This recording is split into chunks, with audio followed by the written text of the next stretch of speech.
Right. So the former president of the United States became president when he was 70. But before that, his predecessor left the White House after being there for 8 years when he was still in his 50s. You must have heard people say that age is just numbers. You can become anything at any time, no matter how young or old you are. You can rise to the top at any age. So it doesn't really matter. Michael Jackson is a pop star par excellence. His record is yet unbeaten. He did a lot, and even after he's gone, we are still looking for whoever is going to beat that record. But let me tell you something. Jackson became a professional musician at a tender age of 6 when he started operating, in a band. But at the age of 12, he decided to go solo. And the rest is history. He became who he became, having started at a very, very tender age. So no matter how young you are, you can get to the apex of whatever thing you are doing. It just takes determination. It just takes commitment. It just takes being who you are to get there. So I would join those who say age is just numbers. And I agree with them. One of our guest speakers today wrote her very first book when she was just 8 years. I remember I had her on radio when she published her first book. When I was contacted that the child had published a book, I thought it was a joke until I had her on radio and found out that this was really serious. Over the years, I've had her on my platform, and each encounter with her is a completely different experience. She's just 14 today, but she's achieved just a lot. She's achieved what people will get to their 70s, even without achieving. But that's just to say that everyone is born with their own talent. Everyone is born with their own shine. And it doesn't really matter what age you are. You can just do what you were born to do at any age. Well, we're going to find out just how the very young yet so talented Stacey Fru became what she is today, what she's gone through for just 14 years. I was going through her profile the other day, and I just got so fascinated. And looking at the achievements she's had for 14 years, it was quite amazing. Countless awards. She's traveled to places to present her works, to address publics. She's met world leaders.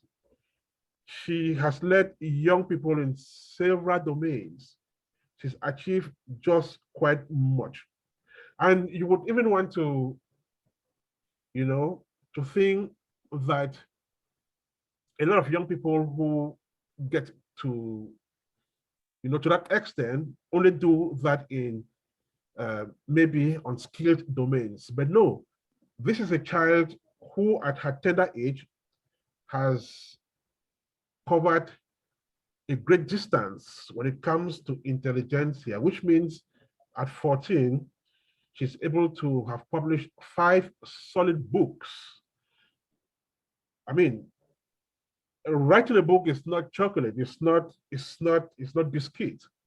It's about writing a book, going through all, the process, writing, editing, communicating to a reading audience. So this is not a child's play, but we have a child who is doing this. Well, I'm not going to say much, but when you would have listened to Stacey Fru speak this evening, then you get to understand exactly what I'm talking about. On the other hand, Linda is a young African who has also stood on the international front and has told the African story.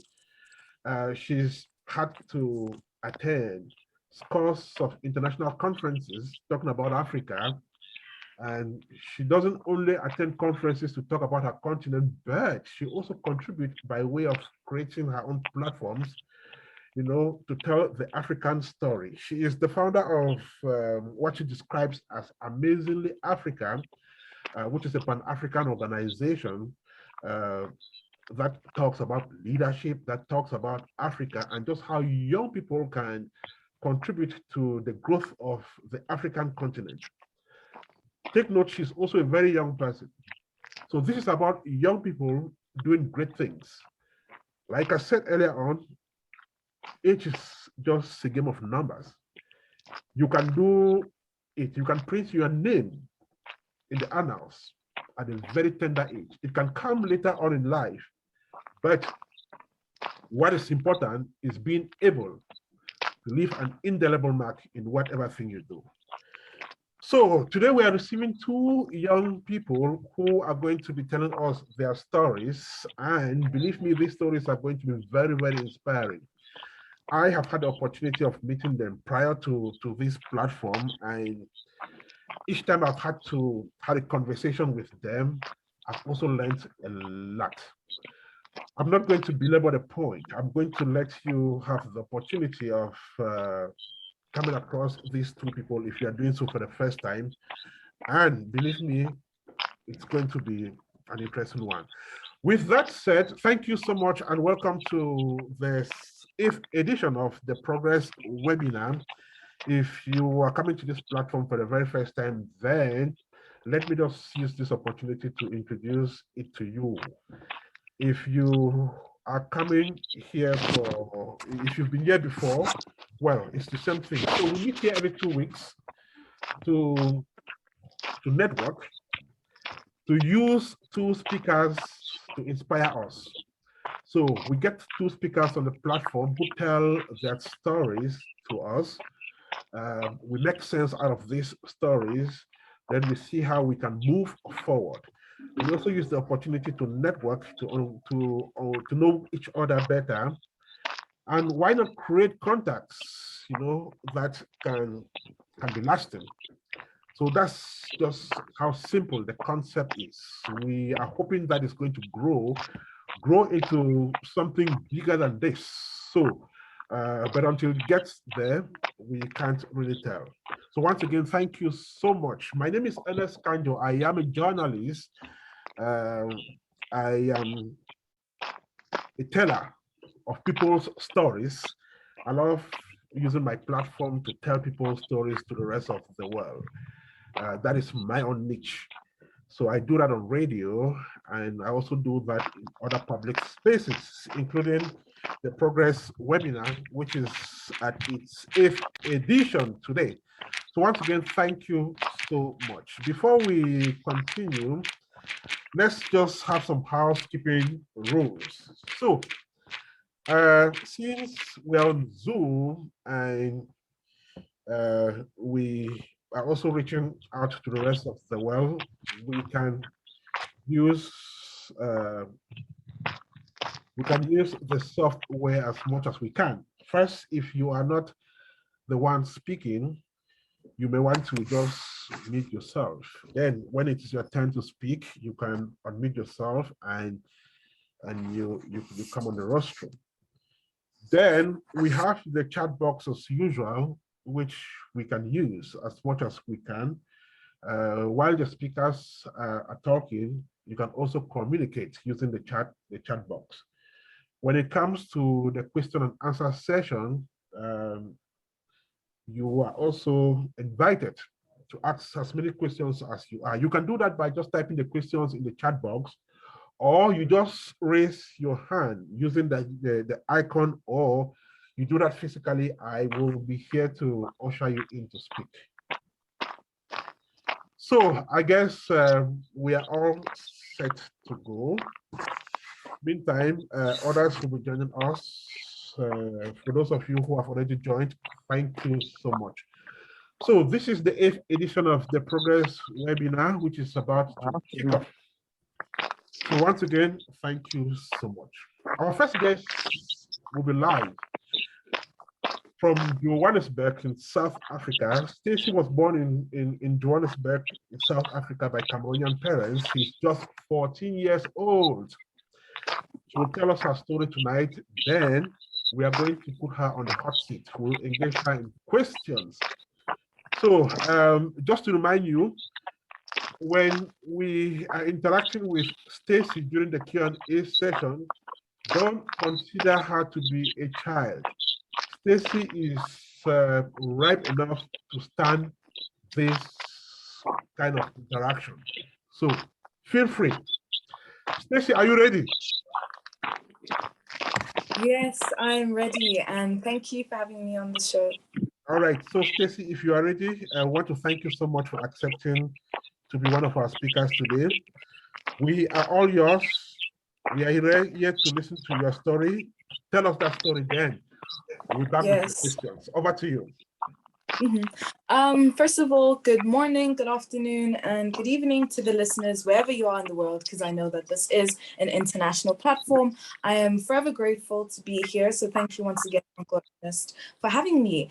As I was previously introduced, my name is Stacey Fru.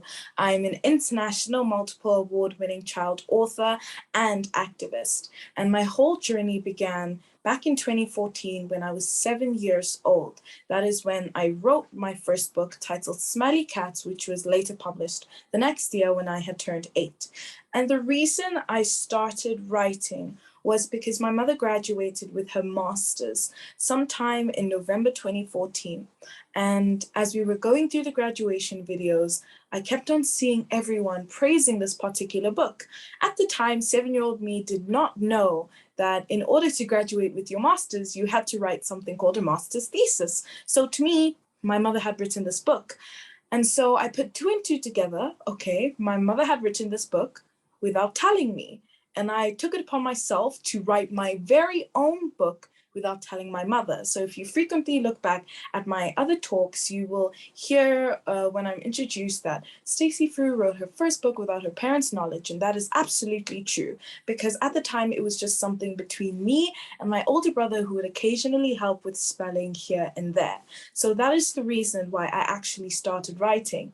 Other than my writing, I also have the Stacey Fru Foundation, which has been running since 2016, but was officially launched in 2018 alongside my 3rd book.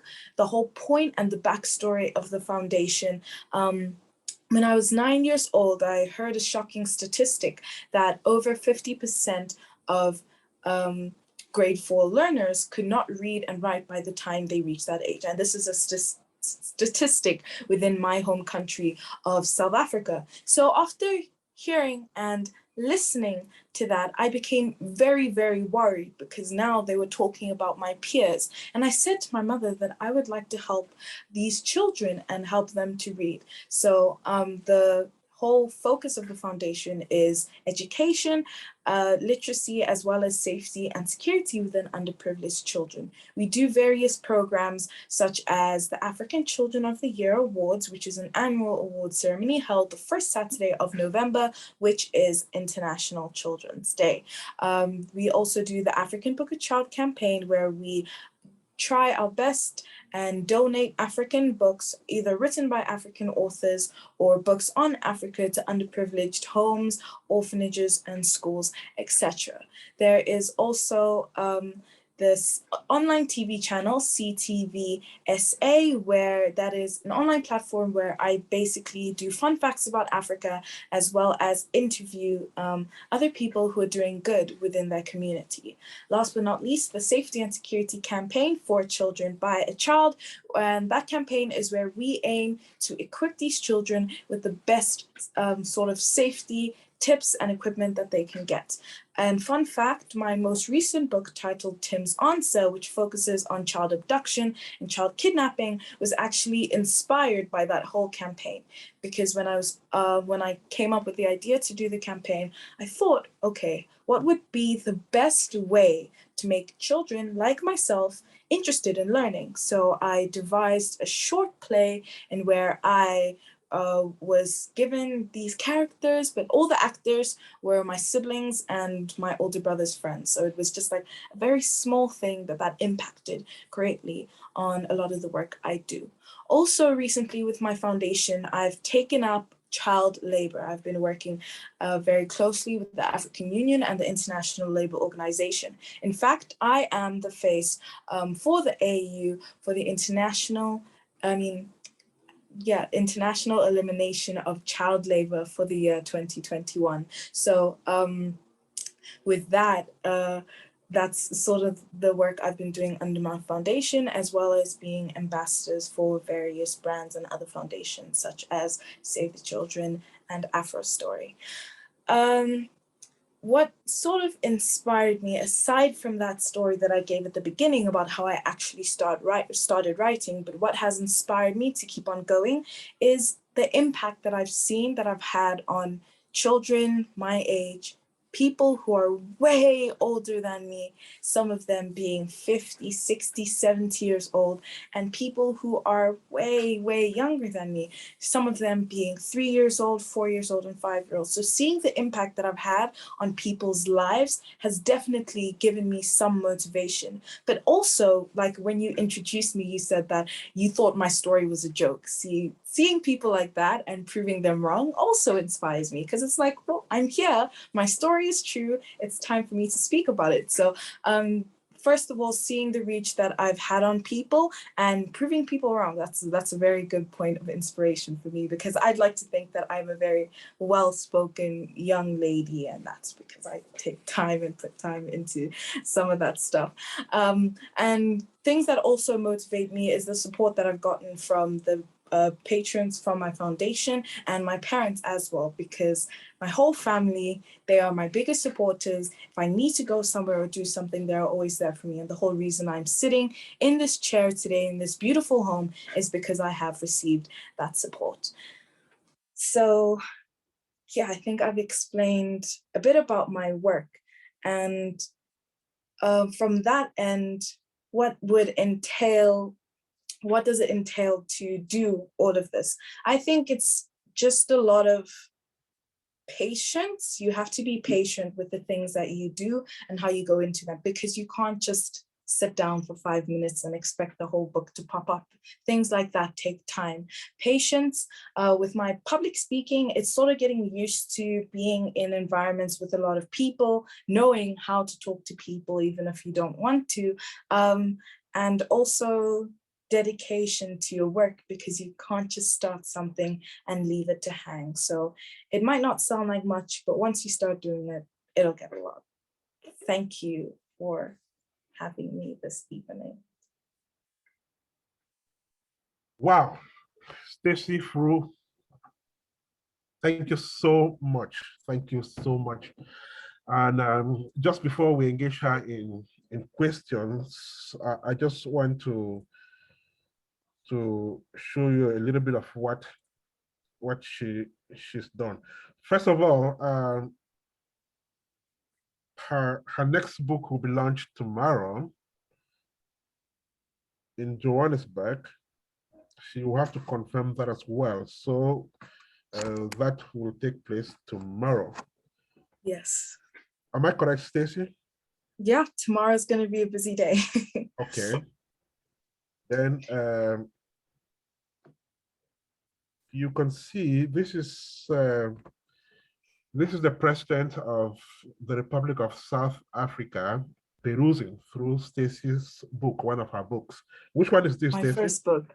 It's my first book, Smelly Cats. Yes. Okay. So that's Stacey's mom with President Cyril Ramaphosa of South Africa. This should be Stacey and the renowned Wole Soyinka. For those of you who did literature in secondary and high school, you cannot talk literature in Africa without the mention of this legend. So having your book in his hand is a privilege. Right. Stacey has gone that far. You also play the guitar, I guess. Yes, I do. Wow. I do play the guitar. Okay. This is Stacey and the president of the Arab Republic of Egypt. When was this? That was in March 2019. Okay. And you were receiving the awards of the most influential young person in Africa, I guess. Yes. Wow.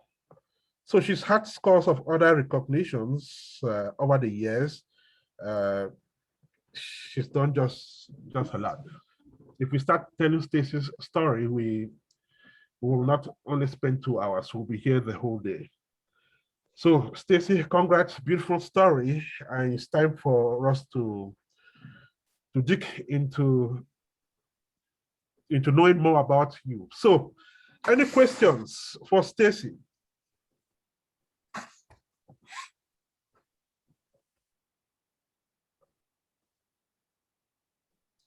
So it's time for questions and answers. Daniel goes first. Daniel is in Douala. First question for Stacey. Daniel, over to you. Hey, Stacey. Wow. I'm so proud of you, and you did a brilliant presentation. I keep saying to myself, your parents must be the most blessed parents in the world to have such a brilliant, intelligent girl as you.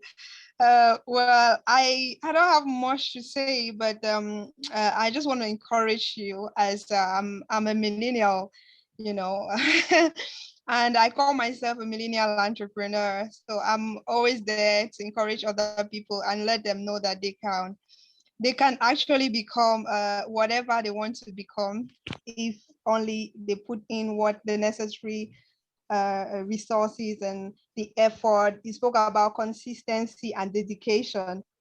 And I believe that there are so many kids, there are so many teenagers at your age that are actually not doing what you're doing, despite the fact that they have everything. But you actually have that zeal. You had that zeal to do it. And I like the fact that you wrote your first book because your mom actually wrote her thesis and she didn't let you know. You were like, okay. So I like the drive in you. And I also like what you said about what inspires you. And so I have a question for you. Like, whenever you meet a girl that actually never had the same privilege like you, maybe maybe the education you went through, maybe the parents, the supportive parents and the environment, what do you actually tend to tell them, like as something that will motivate them actually to keep working and believing? Yeah, that's my question. Thank you. Yes, thank you so much for the words of encouragement as well. It really means a lot to me. And thank you for the question.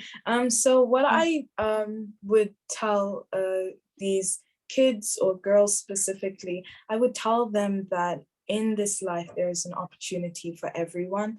And even though your time is not now, because I do understand that some parents are unsupportive and unwilling to see a child's vision and dream, but there's always time. Like Uncle Ernest said in the beginning, there's no specific time in your life where you are set to achieve certain goals. So there's a time for you in this life. And if you continue with the same compassion and with the same patience that you have for the couple of months, weeks, days, then you are set to have a good future. So patience as well is a big factor, especially if you come from unsupported homes.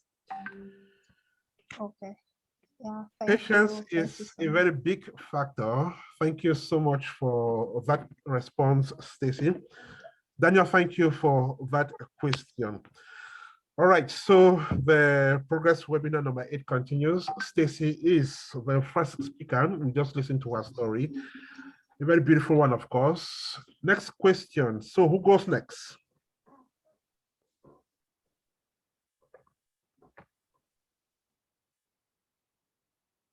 All right, so Stacey. I actually have a question, but I'm in public. Hopefully the noise behind won't disturb. Go right ahead, Missy. Okay.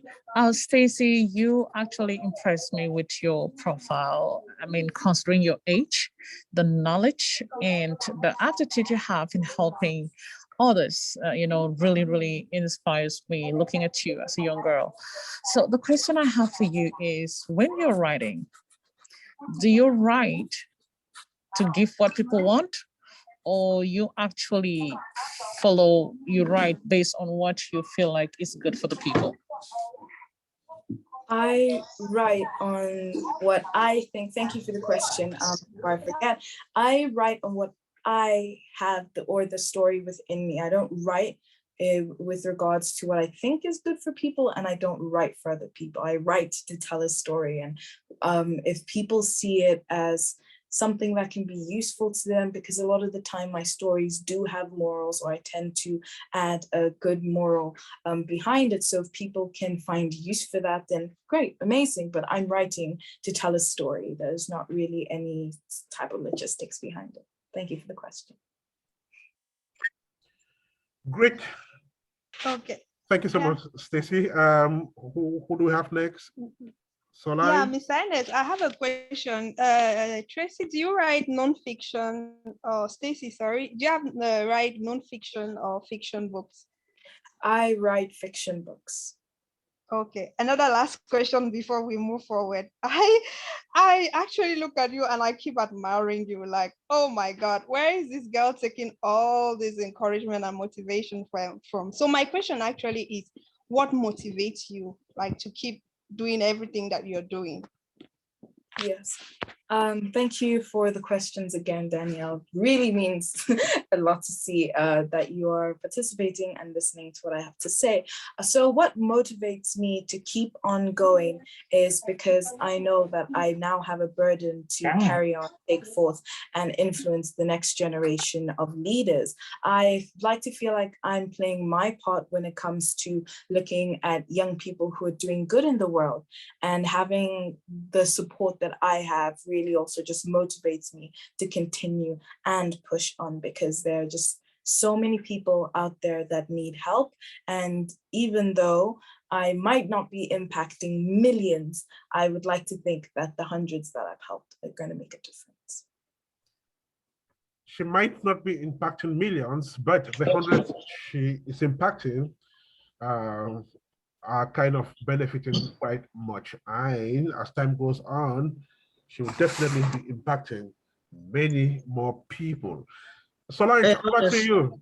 Honest, I have a quick question. Sorry. Okay. Hey, okay. Stacey. Okay, Sorry. before. Hello. Okay, go ahead, Go ahead. Okon. Hey, Stacey, how you doing? I work with Honest at Apex One Radio. Posted a few things. Probably remember my name, but anyways, so when I write, a lot of my writing is inspired by the fact that I was born in America but grew up back home in Nigeria, Africa. So sometimes when I am writing, some people get it, some people don't. But a lot of times this come from experience. So my question to you is, what is the both of your thoughts when you're writing? Because for me, when I write, I try to balance the equation. I try to appear to the American audience. I try to appear to the African audience to let them know, hey, when it comes to me, I see things from the African perspective. I also see things from an American perspective. I'm kind of an Americanized in a way. So when you're writing, how do you not differentiate the both, but how do you write in terms of a global perspective, because I can, listening to you, you have like a British accent. You probably travel a lot. So how does your writing, when you're in the midst of writing, how do you persuade that to fit the global scale? Yes, thank you for your question. I actually don't travel a lot, and the first time that I left South Africa was actually to go to Egypt to receive that award. So I don't know why I have this accent, but I get it a lot that I do sound like I'm not from South Africa. But I did grow up in receiving two different cultures. There was the Cameroonian perspective and the South African perspective. Because when I come home, I'm influenced by West African culture, but when I go out, when I go to school, it's South African culture. So I do understand where you're coming from, that you're seeing things from two different perspectives. And for me, when I'm writing, I write for children, or as my work progresses, I started out writing children's books. And at the time, there wasn't an appeal for South African children or an appeal for American or British children. My focus was children. Children are very simple people. They will look at a snake on the page and go like, wow, a snake. And that's something that they can all relate to. And as I grow older and I start writing more in-depth work, I usually leave it up to the person to decide. So I usually don't describe my characters by skin color or ethnic background. It's sort of like a vague representation, and then you sort of fill out the gaps. So that's how I sort of make sure that my work stays global and not to attach any large labels on my characters or the book as a whole. Perfect answer. Thank you. Thank you so much for that very brilliant question, of course. And thanks so much, Stacey, for that wonderful response. Solange, over to you. Thank you, sir. And thank you, Stacey, for sharing your amazing story. I'm just like, wow. I don't know if you're 34 or you're 16, like, or you're 36 or 16 or 26 or 16, honestly, because I'm 14. From how you yourself, you're really well versed, you're way mature than your age, which is amazing to really see. You're really international. Your mindset is very international, very well-traveled. So you have a very different perspective compared to most 16-year-olds. So that is a wow to say. I would start with to say that is amazing to even begin with. And sharing your story, you mentioned your mom, you drew your inspiration to write your first book from your mom. She wrote her book, she didn't tell you, and you got, took it as a challenge. Many times people can take challenges as a negative thing, but you took it as a positive thing to come up to birth a book out of that, which I really see like, this is amazing. Like, you accepted a challenge, but you took it to bring forth a potential that was probably lying dormant in you. You probably didn't know you were an author, in the making, but that is amazing to see. So my question to you is, what is your vision to have achieved so much at such a young age? What is the vision that truly drives you? What is your drive? And what is the vision that keeps pulling you to impact humanity in your own aspect or in your own field? Yes, thank you so much for the question. First of all, I'm 14, I'm not 16, so just to clarify that. Oh, and okay. Also, yeah, I heard that you mentioned that I took this challenge as a good thing. And yes, in hindsight it was, but when I first found out, I was crying, I was angry. I was like, how could she do this? So it was like a lot of tears, I guess, for me to actually start writing.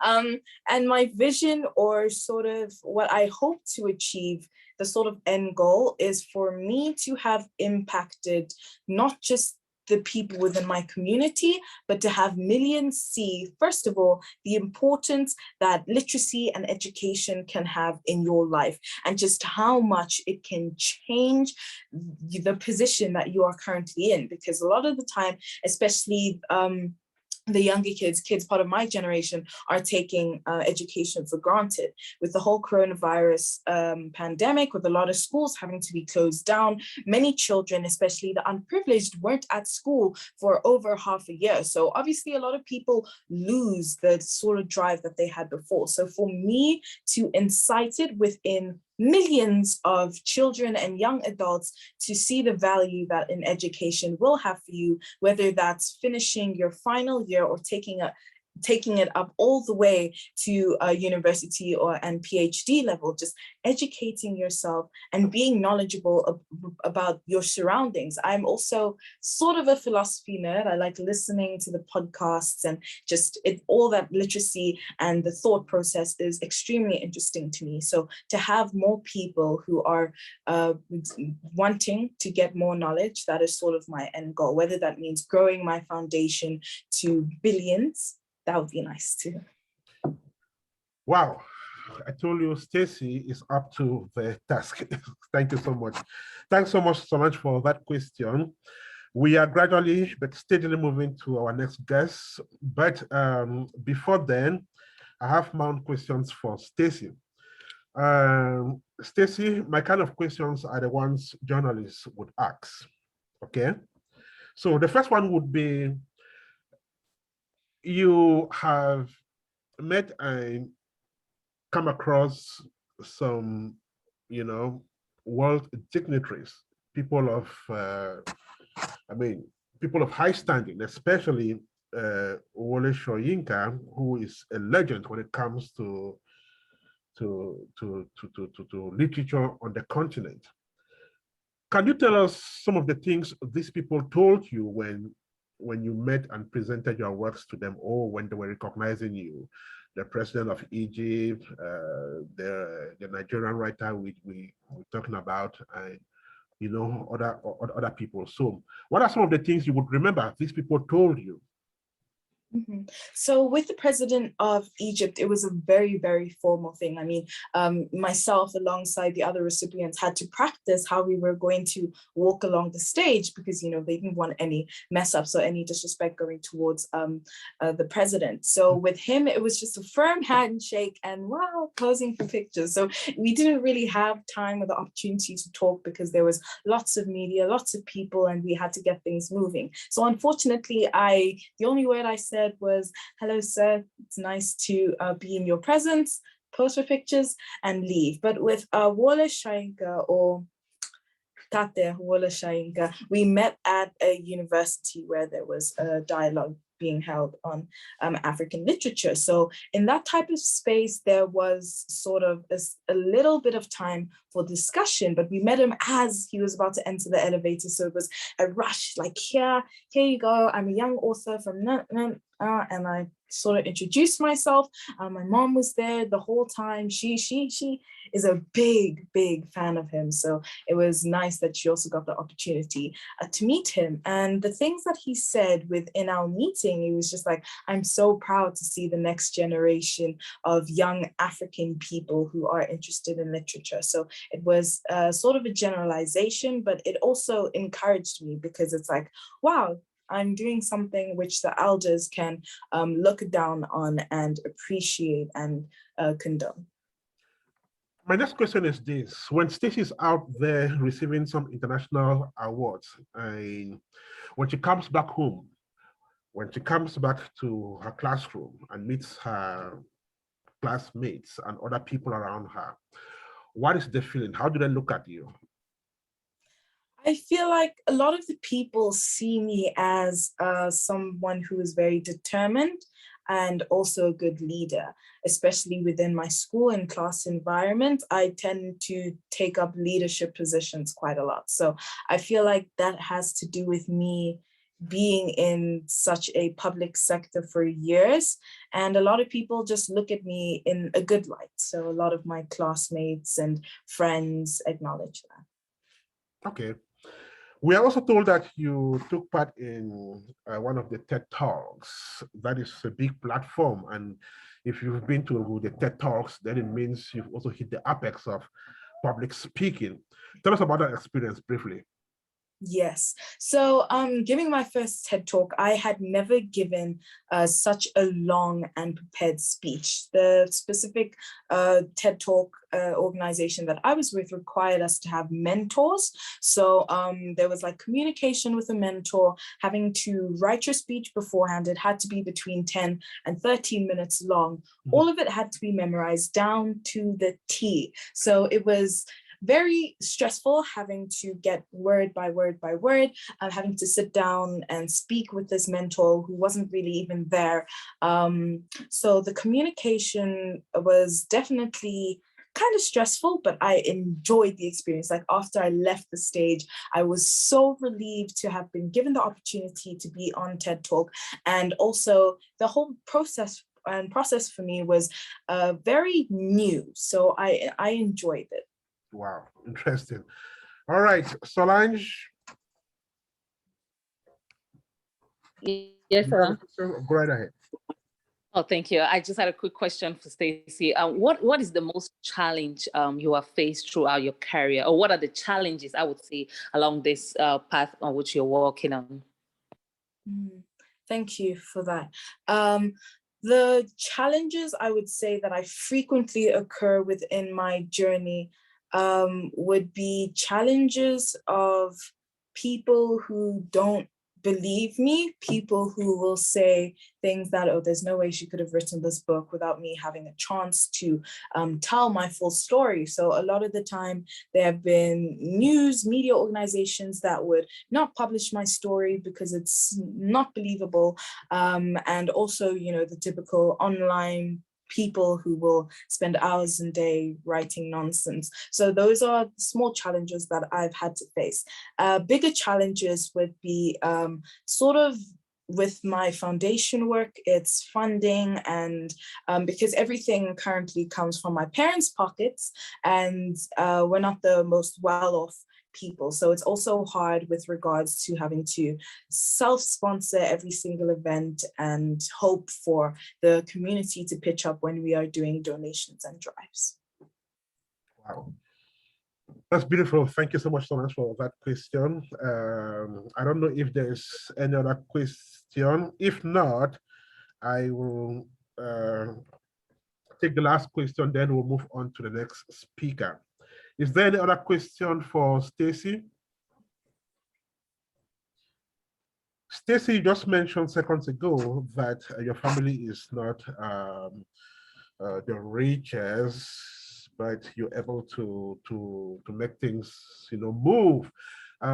Let me just pin on that to find out if these strides you've made in your journey so far has been a door opener. So how much of door opening have you benefited from having gone this far and done what you've done? Please rephrase the question.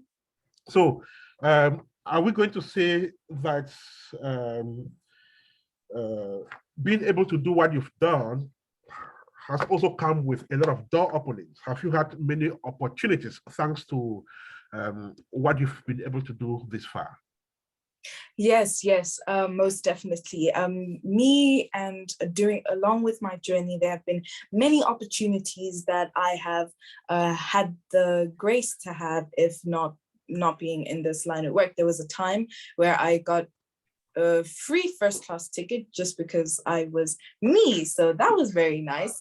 And they like meeting all these renowned people, being able to travel internationally, like events like this, being on media, being on radio, a lot of the things that the typical 14-year-old would not be able to do. Not only that, but I'm paving the way for my future. So that's also really good. Beautiful. So Africans usually say that when you wash your hands, you can dine with elders. At the tender age of 14, she's been able to interact with people in the university circles. She's not in the university yet, but she's been able to meet within that milieu and talk with people. She's been able to pick up a first-class ticket for one of her trips abroad. She's been on primetime shows on South African television and radio. You can name it. Stacey, I want to thank you so much. We want to encourage you to keep doing what you're doing. Your example is a big lesson to a lot of African kids. And my assumption is that when they look at you, they see hope, they see determination, they see everything positive.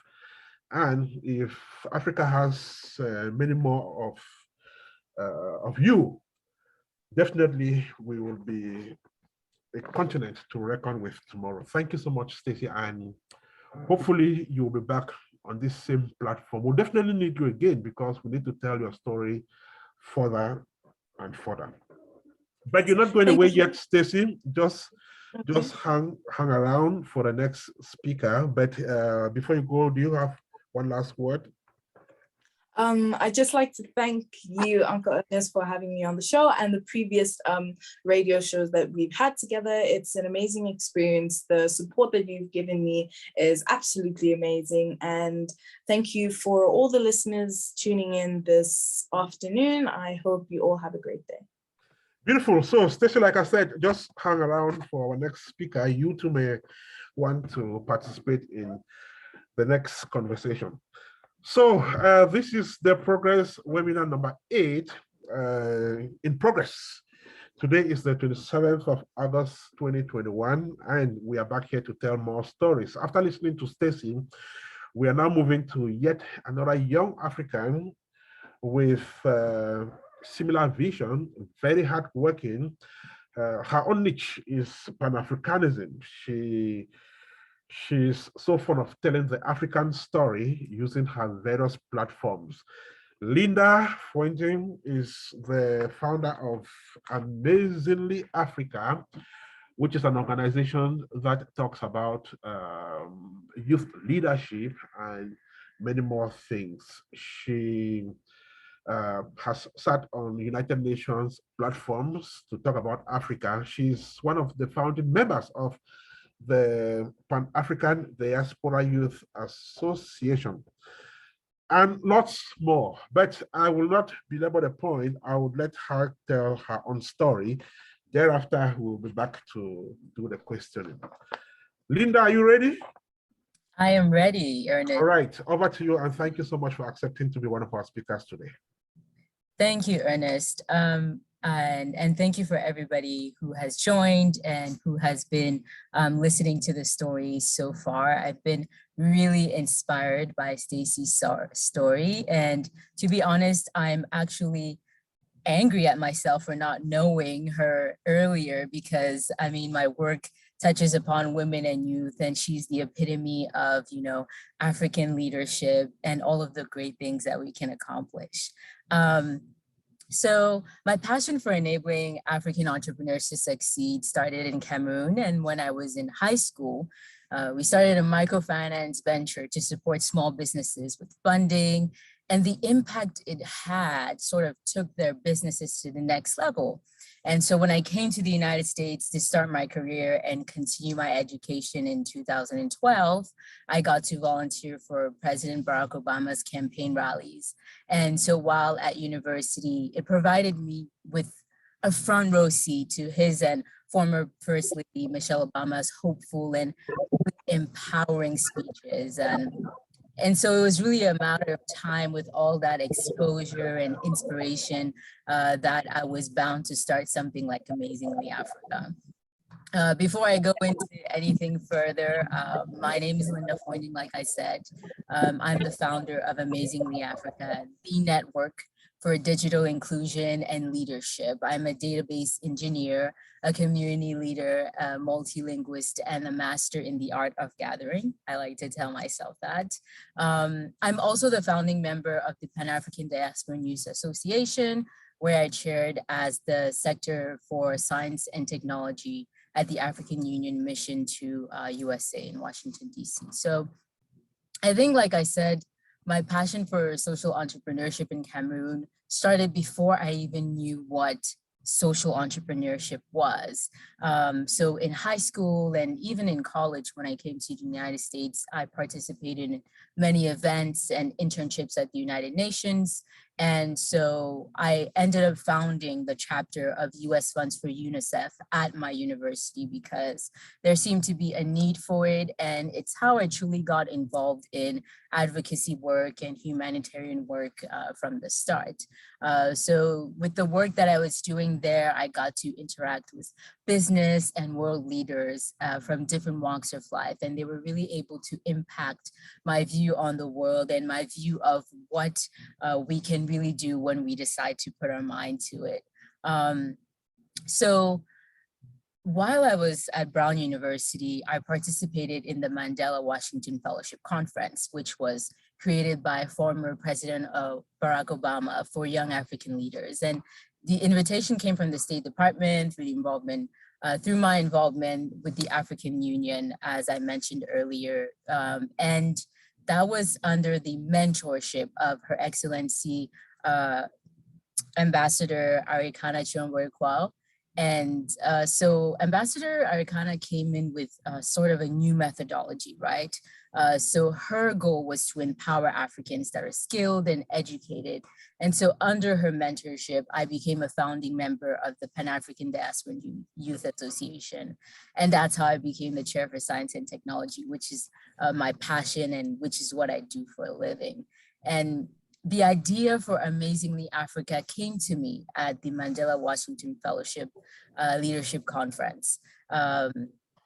I saw so many talented people, especially young women. I got to meet them straight from the continent, from different countries, Ghana, Zimbabwe, South Africa, Cameroon, you name it. And, you know, I saw that although they were talented, they did not have access to the same level of information that I did here in the United States. So I decided to build a platform that gives everyone equal access to information. And the goal is to really build a community of young women and men who are committed to getting to the next level of their careers and their businesses. And so really what I would like to say is that as an Afro entrepreneur, as a leader, as a woman, it sort of behooves you to lift the person up if you're able to, the person next to you, and to not only lift them up because you're there, but give information, share resources, share skills, and share opportunities. And so one of the programs that we started at Amazingly Africa is the Princess Warrior Initiative. And the purpose of that is to reach over 1 million smart and ambitious millennial women and really empower them in the pursuit of their careers. And so that work touches upon the United Nations Sustainable Goals 1, 5, and 8, which is no poverty, gender equity, and decent work and economic growth, respectfully. So later on, if I may, I would like to show a few slides about that and really have people get to know a little bit more about that. But our raison d'etre is really to bring together women with real talent, real skills, and really guide them towards real wealth in order to build confidence in each and every princess warrior. And to date, we've been able to connect with women on the continent with internships and digital entry-level positions in various areas like social media marketing, research and data analysis, project coordination, and those were connections with companies in the United States and Europe. So as you all know, there's a growing market in search of professionals with the digital skill sets that a lot of women and youth possess, and that can perform anywhere around the world. The world is digital. This is the 4th industrial revolution, and there's really a need for those fellow skilled yet unemployed youth and women. So we really are catering to them, and we really want to enable these professionals to run their sustainable businesses or build their careers effectively. So I don't want to take too much of your time, and I would just say that really for me to empower a woman is to empower a nation. So women and youth are my focus, and this is what I like to do. Thank you, Ernest. Thank you so much, Linda, for that very interesting story. Yours is a noble mission. It's always said that when you educate a woman, you have educated an entire nation. So you are in the right direction. Thank you so much. And like I said, Linda is a Pan-Africanist. She talks Africa in several international fronts, and she's been doing that. And she's one of those who pioneered the Pan-African Diaspora Youth Association. Just before we get into the question and answer session, Linda, how is that association doing? Is it still existing? Since the former African Union ambassador to the United States left under very uncontroversial circumstances, we've not heard much about that association. How is it doing? When the ambassador left the United Nations, the African Union mission to the USA, the organization had to be dissolved, unfortunately, but her inspiration and her dedication really inspired me, and which is why I really wanted to continue that work with Amazingly Africa. And a lot of the youth and the leaders that were at the Pan-African Diaspora Youth Association are still participating in different endeavors and growing that mission that we had started there. So it's not completely dead, it's still alive. We're still here, we're still moving, and each and every one of us is still in communication. We meet very often, almost every other Sunday, and we still build ideas. We're building projects, collaborations. So we're still very much alive, I would say. How much success do you get running a typical Pan-African organization from the United States? How much impact do you create on the target audience, which should be the African woman back on the continent? So like I mentioned, with my association, Amazingly Africa, the impact that we have is pretty tremendous. Like I said, we've reached an era where you can do what you want to do from wherever you are around the world. Okay. As long as you have those digital skills, or as long as you're ready to learn those digital skills. And so we've been able to connect women in Zimbabwe with internships all the way in London, women in Kenya with internships all the way here in the United States from the comfort of their home. And we've also impacted women in the American diaspora. So our goal is really to build that bridge between Africa and the diaspora, and to really be able to enable professionals and people who want to advance their career, right? To build more skills and to have access to the jobs that they think that they may not have access to. The beautiful one there, Linda Fuenten, is one of our speakers on the Progress webinar today. We're doing the 8th edition of the online seminar. So, any questions?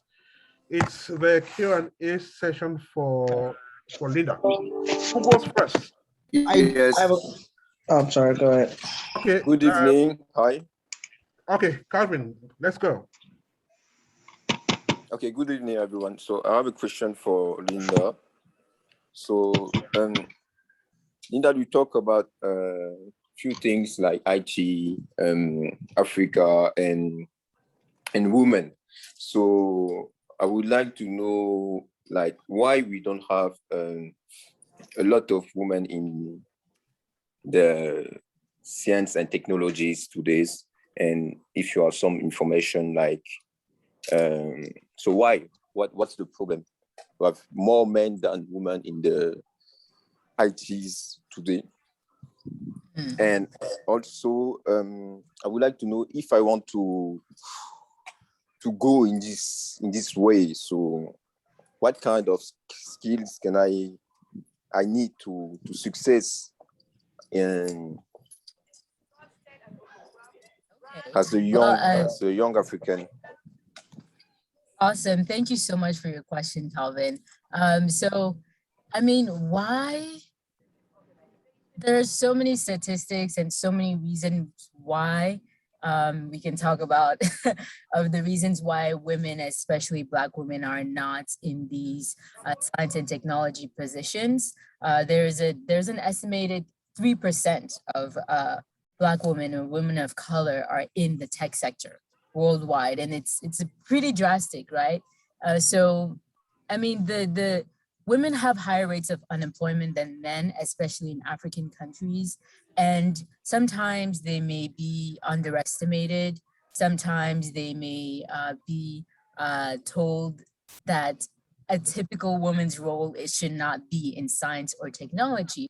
But it's a fallacy, because if you look at the history of Africa, if you look at the history of Black women around the world, you would see that a lot of Black women participated in the advancements of science and technology as we see it today. A lot of women have gone to space, a lot of Black women have created projects and endeavors that helped such organizations as NASA. So, you know, they are sort of the hidden figures, and this is a pun from the movie Hidden Figures, which I really urge all of you to watch and see the story of incredible Black women and their contributions to putting the first man on the moon. So, you know, our story has been hidden. There's not a lot of representation of women in these sort of sectors. And so when young women come up of age and when young women are in school, they're not necessarily nudged to go to that direction. I was very fortunate to have a father and a mother who pushed me to pursue science and who pushed me to pursue technology. And they believed in me. And I think that if I did not have that, I would not be where I am today. So, you know, I would just say that women need more representation, especially young women, which is why we do the work that we do. And in terms of your second question, what are some skills or how can you get into IT and technology? I would say that the first skill that you need to have is to be willing to learn. To be willing to learn a new skill if it's something that you have never seen. You need to be willing to put in the work, to be educated, to go back to school if necessary, to go get your certificates if necessary. You really need to be able to learn a new skill and be able to apply that skill in the workplace. So at Amazingly Africa, we pride ourselves in developing these sort of curriculums that enable especially women and youth to get into that IT, especially in the IT sector. And I would say that if you want to get into it, a lot of people talk about coding and you know, if you want to get into coding, I would say get into general coding areas that everybody knows, such as Java or Python that everybody's using. But IT is vast, it's huge. So I would say to start off, you can start off learning things like networking and SQL and Linux, right? And those are simple skills that you can learn and you can teach yourself, or you can, you know, go to us and we can teach you that. So it's really about being able to put in the work and believing in yourself, right? While you will be going through that journey, if it's a journey you've never been into, you will be second guessing yourself. You will be thinking, can I really do this? I've never done this before. This is only for men, or this is only for a certain type of person. You need to be able to believe in yourself. And that belief comes with the empowerment in your own skills, comes with the ability to put in the work. So Calvin, thank you so much for your question. Thank you for your answers. It's very awesome. And yeah, thank you very much. Princess Warrior. Thank you so much, Calvin Jr., for that question. Thank you so much, Linda, for the wonderful response. So without mentioning statistics, which I don't have, I would assume, or I would say that we have many more girls delving into the sciences today, and even in the area of IT, we have many African women, you know, in it. So things are changing. The world is evolving, and I guess, you know, someday we'll have women really get there. This is the Progress webinar number 8, still in progress. Gwen has a question. Gwen, thanks so much for being part of this program today. Over to you. Hello. Hi, Linda. Thank you so much for everything that you said. I can hardly imagine how young you are and all the things that you've been able to achieve in your young life. And it just brings a smile to my face. just realizing that we have so many more young people who are putting their hands in the mud and who really want to see change in the generation and really bring that mindset transformation. My question just pertains to the struggles that you have seen in the community. To you, what are some of the biggest challenges that our youth and especially women face in really owning their power and stepping out to do the things that they really believe in? Oh, thank you so much for the question, Gwen. It's a question that brings me back to when I was in high school. I think that, you know, growing up and being in school, I prided myself on being a studious student. I know that at times I would be, you know, when I was younger, I was very much of a tomboy. But as I got older, I realized the importance of studies and the importance of, you know, doing the things that will get you closer to the future that you want. So there's this issue of visibility and identity as a young person, especially in Africa. In Cameroon, I will speak for Cameroon. You know, you have people around you that will tell you you're too young, you can't do this. You're a woman. What do you think you're doing? Just marry somebody rich and go sit at home, barefooted and pregnant. You know, so they want to break down your dreams before you are even able to express yourself and express your dreams. And sometimes you may not have the right mentors, you may not have the right teachers, and even if you do the best that you can in school, you may have people who still want to hold you back, and you will accept that because you don't think that you deserve it because of all the chatter around you. You know, I remember this episode, I would say, I was in algebra class, and I came back to school after a very rough period. It was the beginning of school, and I had missed the first week because I was at my grandmother's funeral, and she was very dear to me. And you know, back home, the funerals can last very long, and they're very tedious and tiring. And I got to school, and the first thing that I had to do in class was take a test. And so the test, I didn't know what it was for.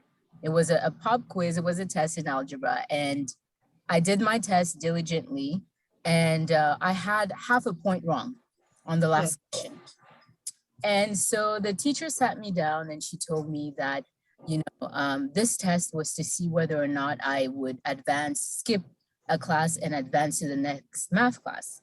And she told me that, oh, although I basically answered everything wrong, she still felt that I had to be held back and really learn the foundations and learn this and that. I'm not really sure what she was saying, but I was in a state of mind where I just accepted everything she said. And I thought, okay, this person is probably here for my well-being, and whatever she says is good for me. But when I think about that, and in hindsight, I think, was that the best decision? Why did I accept that decision without countering it? Why did I not mention that to my parents? Why did I not bring that up to my classmates or other teachers for a second opinion? And I think it's because I did not believe in myself. I just accepted what she told me, that I wasn't good enough to advance to that next class, although my results showed that I was enough to advance. So I would say that a few struggles that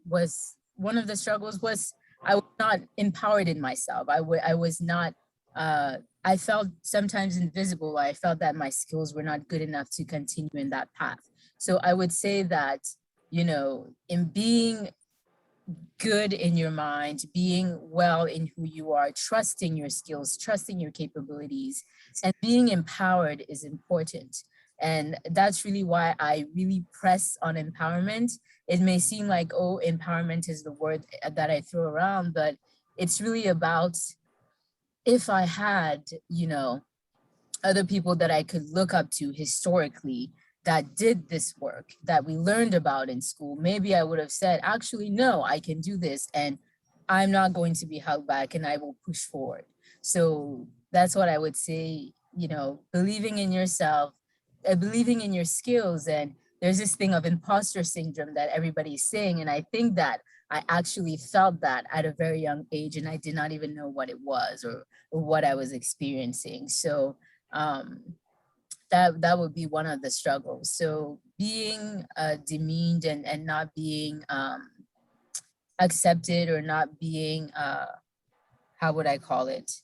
Not being respected.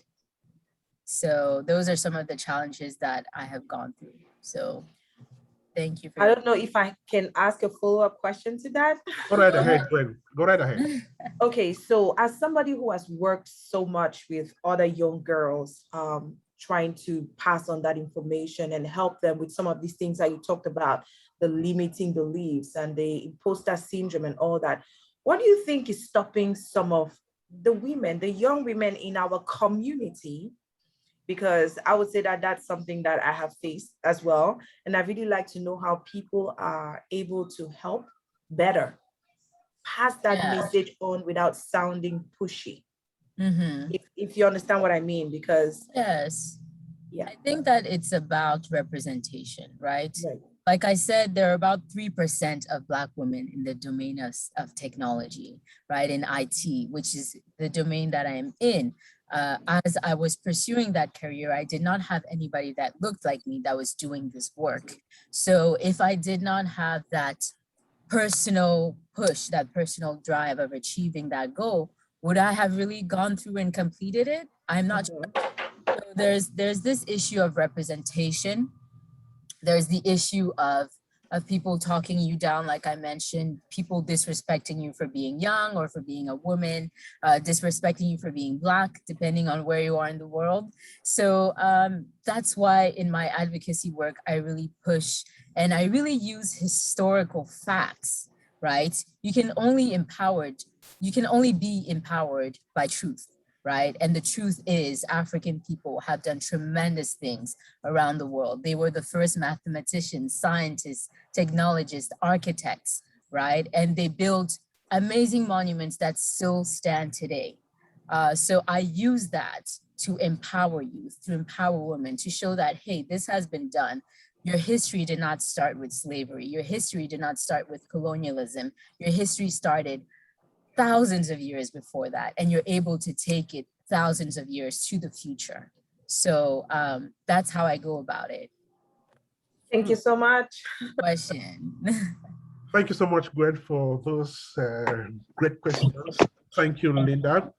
If someone tells you you are too young, refer them to Stacey Fru, who at the age of 14, at the tender age of 14, has been able to publish 5 books. She'll be releasing her next book tomorrow. If someone tells you you are only a woman and cannot do it, then refer them to Linda, refer them to Stacey, who are women. Yeah, they've covered great grounds. I have a question. Quite much. Right, so Josh, I'll come to you, then I'll come to Missy BK, but I guess Okon's hand was up earlier, so let's have Okon, then Okon will move to Missy, then to you, George. Okon, over to you. This question it's for both Linda and Stacey. I don't know if Stacey is still available. She's still there. Go right ahead. Okay, so somebody like Oprah and then other prominent African American have nonprofit organization that cater to the African continent, right? Then there's also a lot of African that have organization that also cater to the African American community here. Since you guys are, up and coming, what I know, Stacey, earlier you said that when you write, you just write straight. You don't mention any skin color, which I think it's always a very brilliant thing. For me, having to cover, it was for me trying to find how what event I wanted to cover, but I realized that at the end of the day, I love covering stories that relate to the new American community, not just African, not just Europe, but the new American period, because I can relate having to come, I was born here, but having to go back home to Africa and then come here.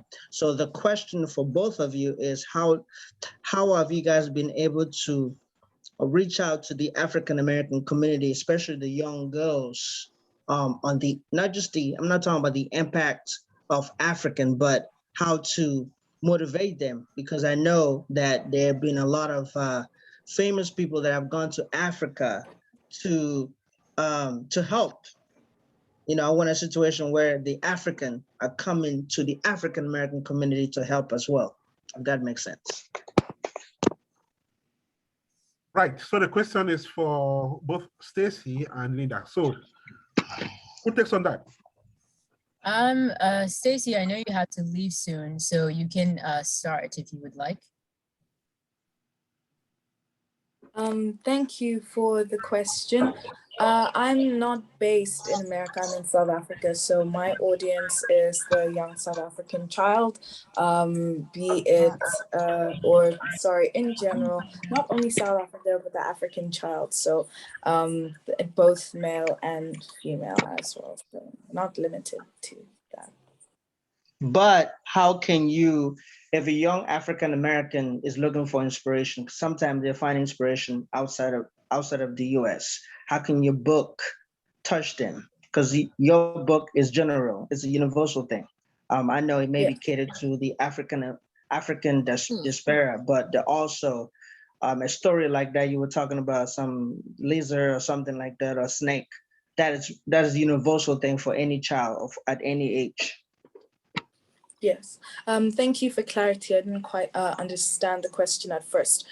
So for an African-American child or an international child in general looking at my work, how that can inspire them is that I don't want them to, or they can either look at me as a person and look at the achievements I've done, marvel and be like, whoa, if she can do it, then I can do it too. Or they can take inspiration from my book characters. A lot of them do face challenges, as you know, characters tend to do in stories. So take inspiration from how they made resolve with those challenges. A lot of my storybooks center around family and the importance of having them around you. So seeing the messages that my book can bring forward should also be a big inspiration towards people, children. Perfect. Thank you. Okay. Thank you.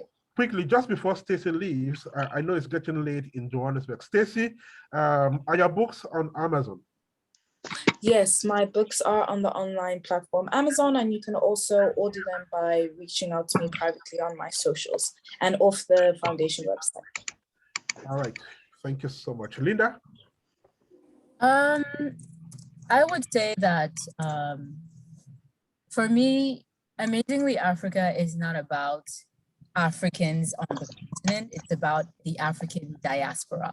It's about Africana.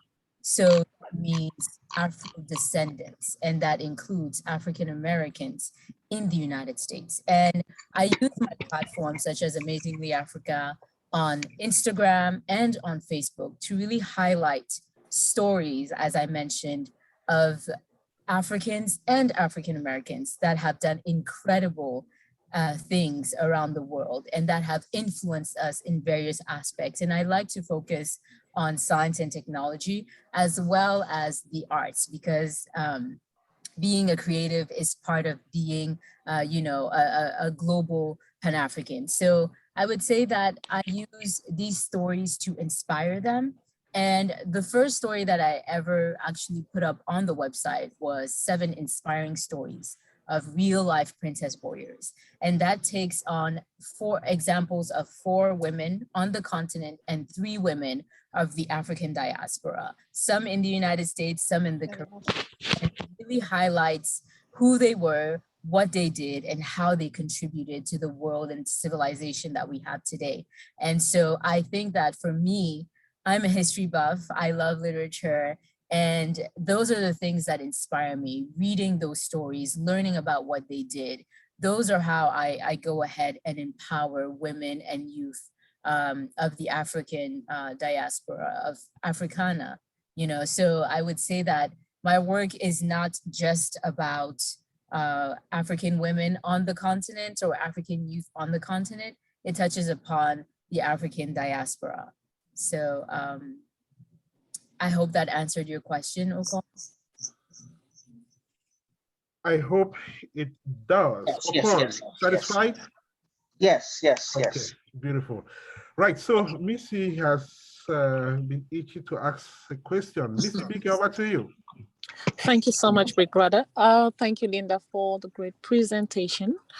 My question concerns women in IT. It's a topic that I myself am interested in. So my question is, a woman is required to walk on a razor edge between being assertive and likable. And a woman is also, put on the edge to prove her worth beyond anything expected of her. In as far as we compare that to our male counterparts, which is even much more challenging to overcome. So as part of the problem that women struggle to get hired into the IT world, and I know that when you get hired, the most difficult part is to actually climb the ladder,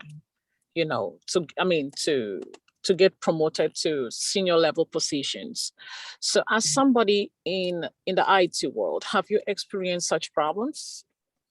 Were you easily promoted? And if yes, or if no, what can you advise someone or a woman who is just entering the IT world, to survive? Thank you for your question. I would say that nothing comes easy, right, in this life.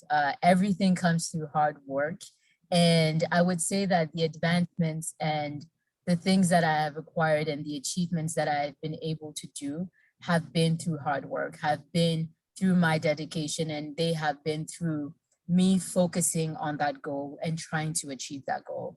I have definitely experienced hardships. I have definitely experienced obstacles, but honestly, at the end of the day, when you know that as a woman, as a Black woman, you will experience those hardships, you come in with that idea in advance and you know that, hey, I will have to work twice as hard to get half of what my white male counterpart would easily get, right? Whether it is a promotion, whether it is a new job, whether it is, so many various things. And that really goes to show the state of our society as a whole. It's kind of not in a great shape. And I would say that the things that I do and how I'm able to cope with all of that, at first it's hard. At first, if you are let down or if you're not accepted, if you're not, if you don't get this position, if you don't get this advancement, if you don't get this and that, you may feel like you want to give up. You may feel like you want to abandon the career as a whole because you know that, hey, there are only 3% of people that look like me here. Like, what am I really trying to achieve? Who am I trying to prove this to, right? And then I have to remind myself that I'm not doing this for anybody else but myself. I'm not doing this for their approval. I'm not doing this for them to like me. I'm doing this because I know that I can do it. I know that I have the competences and I am confident in those competences. I'm confident in the work that I can provide. And I'm confident in that by doing this work, I'm able to maybe inspire the next person, right? It may be a huge burden, but I've always put those sort of burdens on myself from a young age, being from a family of many children, right? You have to know that it's not always about you, right? Sometimes can I just add to something? Go ahead. Yes, concerning the question, let me put it this way. Go ahead. I've worked with different clients, both in corporations and small companies, and usually to climb a ladder in most places, you need to have the relationship currency, and you need to understand the organizational politics, right? Because if it's just about hard work, some people can do the hard work, but if you don't have the relationship currency, you will not get to the top because you can work so hard.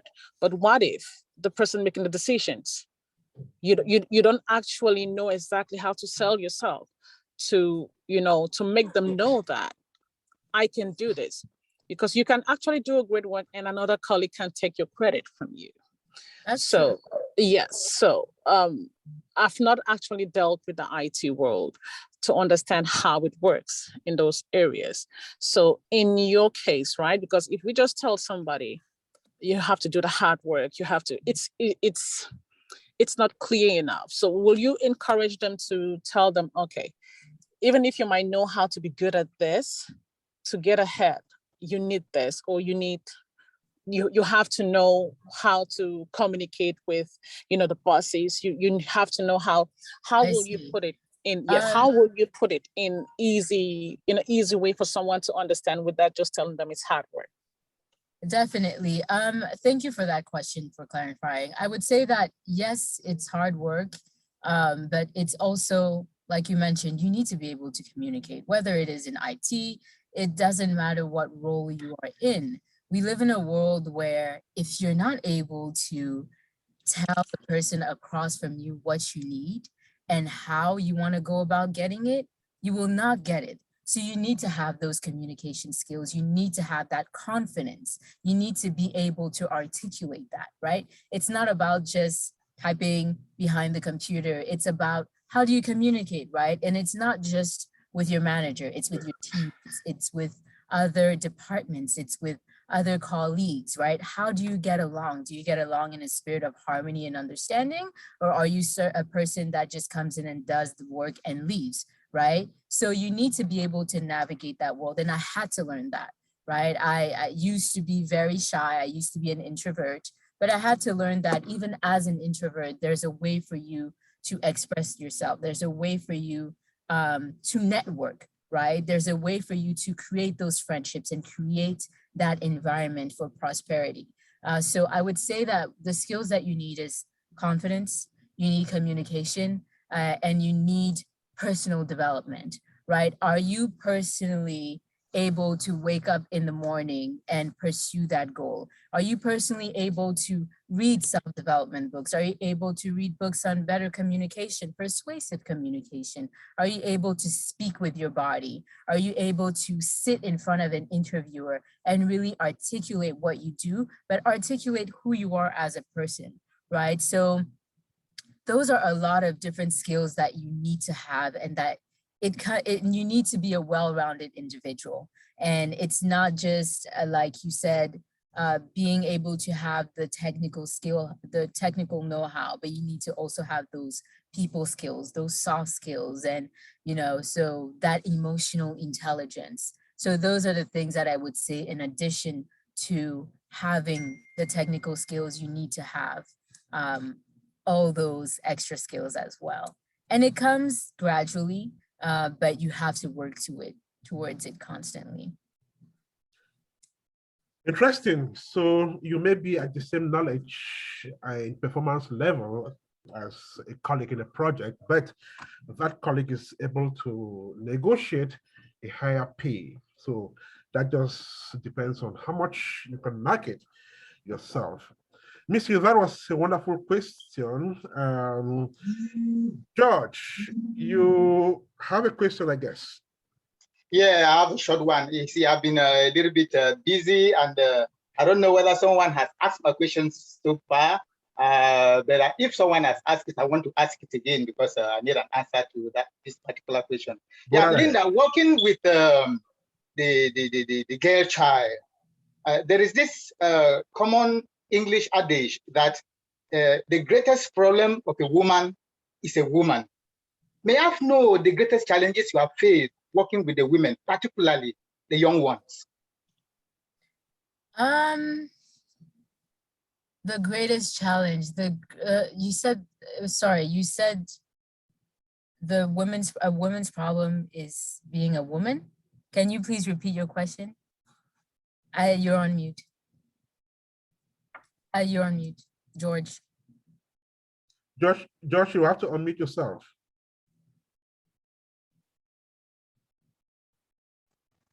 You're muted, George. Josh, we can't hear you.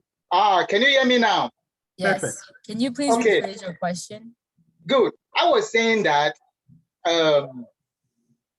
working with the women, particularly the little ones, the girl child, there is this local English adage that a woman's problem is a woman, particularly in an organization where you work, working with these little ones. I wish to find out one of the greatest challenges you face working with the girl child. To be honest, thank you for your question, but I had never heard that phrase, the word of the woman being the challenge of her own. But I guess when you say that, it may remind me of maybe her environment telling her that she's not good enough, that she's a woman and that she needs to stick to a certain role in society. That may be that. So I think the challenges that I have seen, and it's not necessarily with younger girls, but with women that are 18 and older, right? Like women that have gone to high school and that are maybe in college and they're about to finish college. There's that idea of that, you know, even though they have those skills, they still may not be good enough to be in those rooms. There's still that idea of not being good enough, right? Of not having that confidence to speak up in meetings, not having that confidence to say when something is wrong, right? Or to ask questions, even very simple things like that. So those are the challenges that I had to work through and, you know, really build that confidence in those women and really show them that, hey, right, you are good enough, you have done the work, right? And the way that we go about it is usually we try to match them with mentors and people that will show them the way and that will allow them to ask questions and to speak publicly and to get in those positions of leadership, because women are often told that they are followers, but women can be leaders and women have been leaders and women are leaders, right? So I would say that it's more of a question of a self-confidence, and that's the issue that I have come upon. It's not necessarily a question of being a woman that's too feminine and not trying to do the work. No, women are very hard workers. And when they decide to do something, they can do it very well. So that has not necessarily been my issue. The issue is really self-confidence. Thank you. Okay. Linda, let me quickly follow up with that and even throw more light on what George was saying. Right. Let's take politics, for instance. In every electorate, you would have more women than men. And when we have female candidates, they would never, or in very rare cases, overpower the male candidate. Yet we have more women who vote than men, which means that the women are voting the male candidate and not the female candidate. So this pushes people to say that women are their own problem. Now, if you want women in those leadership positions, why don't we vote them, we women who form the bulk of the electorate? Why don't we vote these women to these positions? So that's why they say women are their own problem. I see. So is it difficult? Is it difficult to work with women? Is it difficult to help women solve their own problems? Yes, and thank you for the question, Ernest. And like I mentioned earlier, it's really about how they were raised, right? And their environment and what the things that they were told. They may have been raised being told that their brother is better at leadership than them, right? Or that their uncle, or just seeing the environment around them. If you grow up not seeing a woman in a leadership position, if you grow up your whole life and all the presidents, all the judges, all the lawyers or doctors that you had met were all men, and then you see a woman who tries to do that, you're gonna say, or who does she think she is? What does she think she's doing? You're going to unconsciously promote the narrative that you have been told, the lies that you have been told. And it's a little bit about that psychological slavery, the psychological chains that we still have, right? And it's not just about women. I think it's also as Black people as a whole, right? As Africans, when you come to the United States, you have sometimes African Americans that look down on you for being African and for saying that you're maybe poor or you may not speak English or do you have internet, right? or you have Africans who look down on African Americans for various prejudices, right? And it's all about psychological slavery. It's all about the boxes that we have been putting people in because of their skin, because of their race, their gender, and all other things, right? So, but to that point, I think that we shouldn't reach a point where we are just voting somebody into office just because they're a woman. We need to look at their policies. We need to look at the things that they're actually going to bring to the table. And we need to do the same thing for men. I think that back home, there's this tendency of voting for somebody because you like them, or because they're from a certain ethnic tribe, or because they're from this or that, and not necessarily for what they bring to the table. So those are questions that we need to ask ourselves. Am I being objective here, or am I pushing the stereotypes that I have learned throughout my life? So like I said, you know, you will have a woman who will not root for another woman, but you also have women who support women. And that's the role that I'm trying to do. These are the things that I'm trying to instill in my peers, in people older than me and younger than me, that, you know, as women, we need to support women. We need to support our peers. We need to show that we're able to do these things as well. On point.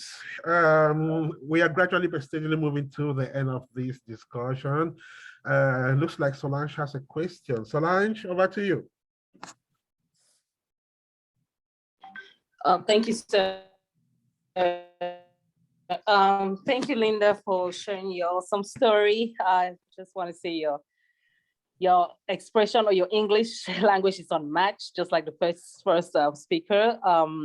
I think my question actually has already been answered, but I will still ask it anyways. I know you mentioned it's about hard work, and equally, like Missy VK said, it's about hard work, but not always about hard work. But you know, you equally mentioned the confidence. Okay, I want to focus on that part. How do you go about building the women's confidence? I know you already spoke about that, but I'll still ask anyways, because like the African woman, many a times our confidence has been beat down before we even come to realize who we are. Your confidence has been taken away from you by, you know, being told downgrading things about yourself so much that you carry yourself with so much low self-esteem. So I know what that means, because I've struggled with that for so many years of my life. I just believe I have nothing to offer. I'm a nobody. I'm just, you know, but I started realizing who I was, and I started building my confidence and attaching to people who had a lot of confidence in what they were doing, and realizing equally that God made us to be special and God made us loaded with so much to offer. So I want to ask you, with your journey with women, how are you able to build their confidence to that point? I know you sound very confident. Your English, your expression is so unmatched, honestly, I would say. But I believe you didn't start there. I believe you grew to that point. So how are you able to take these women on a journey of no self-esteem, low self-confidence, to a point where they are fully confident they can be great leaders of today and of tomorrow? Thank you so much for the question, Solange. And Ernest, if you would allow me, I would like to share my screen, and I think that's the best way that I can go about answering her question. Go right ahead. So is everybody able to see my screen? 5 on 5. Yeah. 5 on 5, awesome. So Solange, I would go about saying that at Amazingly Africa, one of the things that we do in order to build the self-confidence of women is we start from scratch, right? We start with the problem. And the problem is that African youth, over 11 million African youth, will enter the labor market every year for the next decade, right? And young women, as we know, have the highest rates of unemployment than men in all African nations. And it also takes away that foundation for skilled, informal employment away from women and girls. So we start with that. We know what the problem is. Now we have to move with what are the solutions? What is something that we can offer to these women, right? And the mission of Amazingly Africa is to empower Afro-descendants through technology, right? And promote economic freedom and shine a light on the hardships for women around the world through education and employment. You don't want to go in and say, oh, you're a woman, you can be confident, there's nothing that you can't do. No, right? Why can I not, I would say, how can I go ahead and be empowered? How can I go ahead and do the things that that will help me advance my career and maybe empower me, right? And so one of the tools that we use is the truth, right? We use history. Like I said, I am a history buff. I like to use facts. I like to show stories and portrayals of people who have done it. People that look like you, that look like your grandpa, like your grandma, like your aunt, your sister, your uncles, and show them that, hey, Africans, Black women, Black men, we have done amazing things in the past. We are still doing amazing things today, right? And I use my Amazingly Africa platform on Instagram and on Facebook to really share those stories every day, to share history, to share impacts of yesterday and today of men and women that are doing great things. And then when you start building that foundation, you go ahead and you start tackling the solution, which is leveraging the use of technology to provide resources and access to foundational skills. And one of our initiatives is called the Princess Warrior Initiative, and that's for women empowerment. Our goal is to empower women to achieve excellence. We want them to gather their real skills, their real talent, and guide them towards real wealth, right? You can be empowered in truth, and you can be empowered in your skills. You can be empowered in and that confidence comes from your skill set, but it also comes from what you can bring to the table. It comes from the women around you, that network of women that we are trying to grow. And it comes from really being able to say, hey, maybe I have not been able to have confidence in the past, but I need to say that today, I want to try. I want to see where I can take it. Am I able to take this to the next level? Am I able to achieve my goals? Am I able to really do the things that I want to do? And we use STEM, right? We use science, technology, engineering, and mathematics because that's what I know and that's what I'm confident in. And like I said, this year we launched the Princess Warrior Initiative.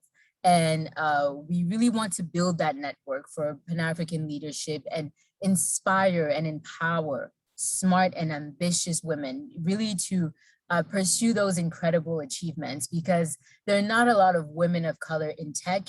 And we really want to color that space. We want to bring our experience. We want to bring that expertise there. So I would say this is how we go about doing it. And we like to partner with businesses, entrepreneurs, with job opportunities and internships, right? And mentorships. We like to match people with internships and mentorships so that they could get that experience, to start speaking up, to start projects from beginning to end, to ask questions, to really develop themselves and develop their skills.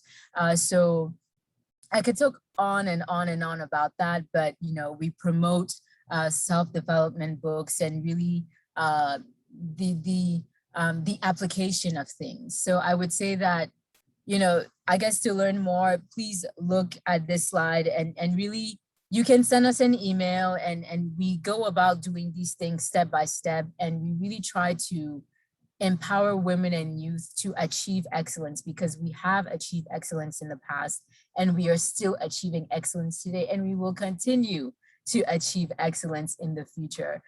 So I would say that it comes day by day, it comes bit by bit, but from the things that Princess Warriors have come back and told me after an internship, they would say, hey, I started this thing, I never wanted to talk, but my mentor, my manager would always push me to do a presentation or push me to speak up. And I feel like I have gained a little bit of confidence in myself in this arena.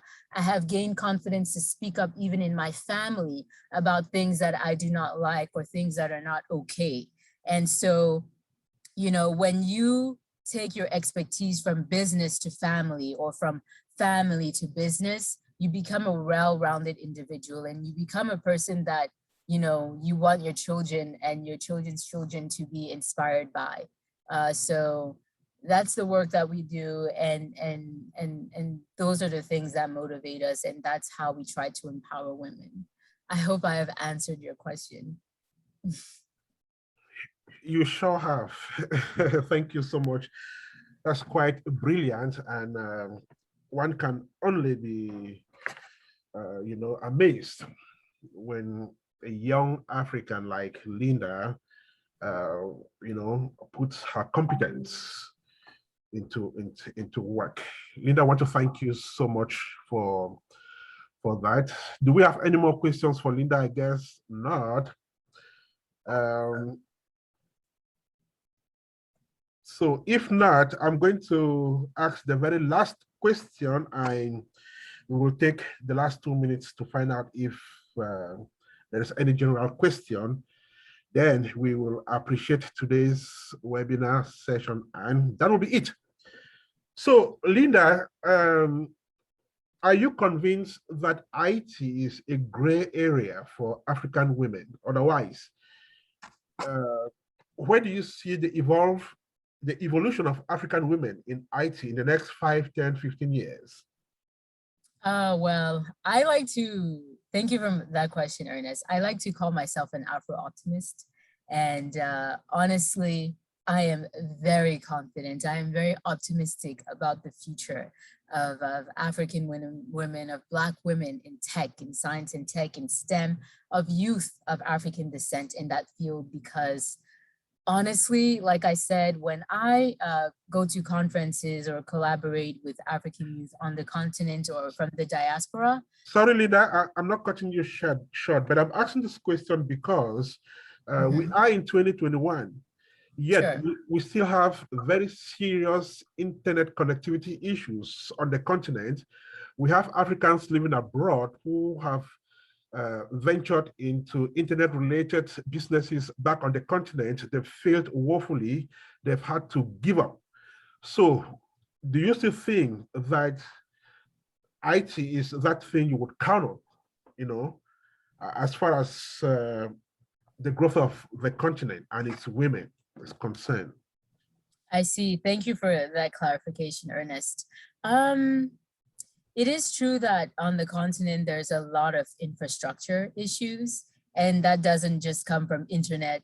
It comes from being able to build roads, being able to trade, being able to start businesses, right? There are a lot of roadblocks, and there are a lot of areas that have not been built. The infrastructure is not there. And the manpower may not necessarily be there, or the skill set is not necessarily there. So I think that my focus right now is on building that skill set, right? So I really believe in staying ready, being ready, right? Opportunity meets preparedness. If you're prepared and the opportunity comes, it will come to you, right? So right now, my focus is building those skills, is helping youth and women build those skills to be prepared, right? Because I know that the state of Africa is not going to stay like that forever. At some point, there will be change. At some point, we will be having lights 24/7 without the lights being cut off, right? Every 2 weeks, or the water being cut off and things like that. And we will have smooth roads, right? And it will happen in this lifetime. It will happen in the next few years, and it's already happening. So right now, my focus is on building those skills. We have computers back home. We have libraries, we have internet, even though it's not great, right? So what we need right now is access to the right information. We need to be able to build the right skill sets for the next digital revolution. The fourth industrial revolution is a technological one, and Africa will not be left behind if we have people who are focusing on that as well. There are different aspects of the struggle that we have to focus on, but the path that I chose is this one because it's the path of the future. And in other places around the world, it's booming, it's skyrocketing, right? But we have intelligent and smart people, quickly witted people who are able to do that job as well. So really my focus is on helping them build that skill set, helping them build that confidence to stand in front of an employer and interview, to be able to have a great resume, to be able to have a great cover letter, right? To be able to have a great internet presence on LinkedIn, on Facebook. Those are things that are very important to this day. And if we can focus on what we can do, by the time those other things come along, we will be able to take that and run with it. It could not have been better said. We should focus on building the skills today so that when the opportunity comes knocking tomorrow, then we will be ready. Just like Linda said, when opportunity meets preparedness, right, we go from there. Linda, I want to thank you so much. I don't think there are more questions. Just to say that it's been a wonderful day today. But before we go away, I just want to announce that Stacey will be launching her book, her next book tomorrow. Unfortunately, most of us on this platform will not be there, but we can follow up by procuring the book when it is finally released. So we are told her books are on Amazon as well. So she launches her next book tomorrow. That should be the 6th, if I'm not mistaken. So that event will take place tomorrow in South Africa. All right. I guess we have listened to those two beautiful stories today. And we've not only been inspired or motivated, but we've learned a lot. We've learned a lot, and I just want to thank Linda so much and thank Stacey for accepting to be our speakers today. Hopefully, when we invite both of you next time, you will honor the invitation. Thank you so much, Ernest. Honestly, it's always a pleasure to be invited time and again on your platform. You are also doing amazing things for the African diaspora. So I thank you for your work, and I thank you for your push and for helping us promote these great humanitarian works that we are all doing. Right. So usually before we end each session, we ask one of the participants, no, two of the participants to kind of evaluate what we did so that we see how we can improve in the subsequent editions. So today, let me see who can evaluate what we did for us. I'm going to give that responsibility to first, Gwen, you're going to speak. Then we will have, I don't know if Victorine is with us. Victorine, are you there? Victorine is in Johannesburg. I see her here. I don't know if she's gone to bed yet. Victorine, are you there? Okay, looks like she's gone to bed.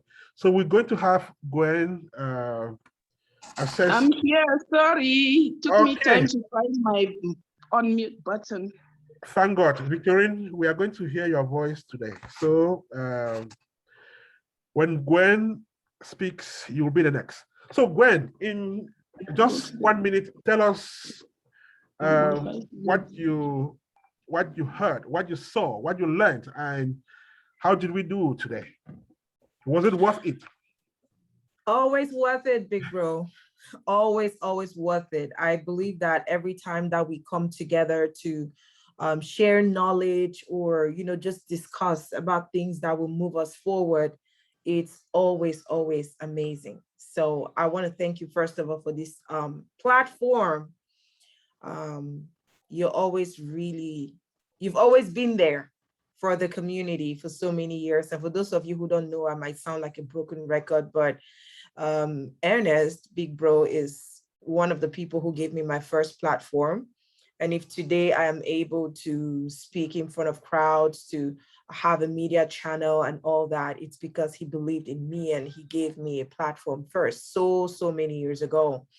So I would never stop saying thank you. And this is another great initiative where not only do we meet, we collaborate, we connect, we learn to know each other. Because if I didn't come here today, I may not know this amazing young lady, Linda. I may not know about Susan. I may not know about Solange and all these other amazing people here who are doing wonderful things in their different walks of life. So, and all this to promote our continent forward and the works that we are doing.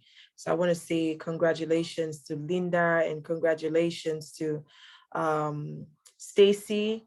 on the work that they're doing. Like I said, they're so young, and I'm like, wow, this is really amazing because it shows that we are going in the right direction, and we can only hope for the best. Like what Linda said, success meets preparedness. So we have to be ready for the new waves that are coming. We just have to be ready for success so that it doesn't surprise us. And I think that wetting the ground and tilling the soil like we're doing is a really important step right now. So thank you so much. Finally, I could be able to join today. I'm so glad I did. I've learned so much, and I'll be following you guys to see more of what you're doing. Thank you so much, people. Thank you, everyone. And you can always join Gwen on her platform, Gwen Media TV. Thank you so much for dropping the link here, Gwen. Thank you so much, Gwen, and we really do appreciate your time. Thank you so much. Victorine didn't really want to speak, but I couldn't let her go without speaking as well. She is Stacey's mom. Victorine, over to you. How did we do today?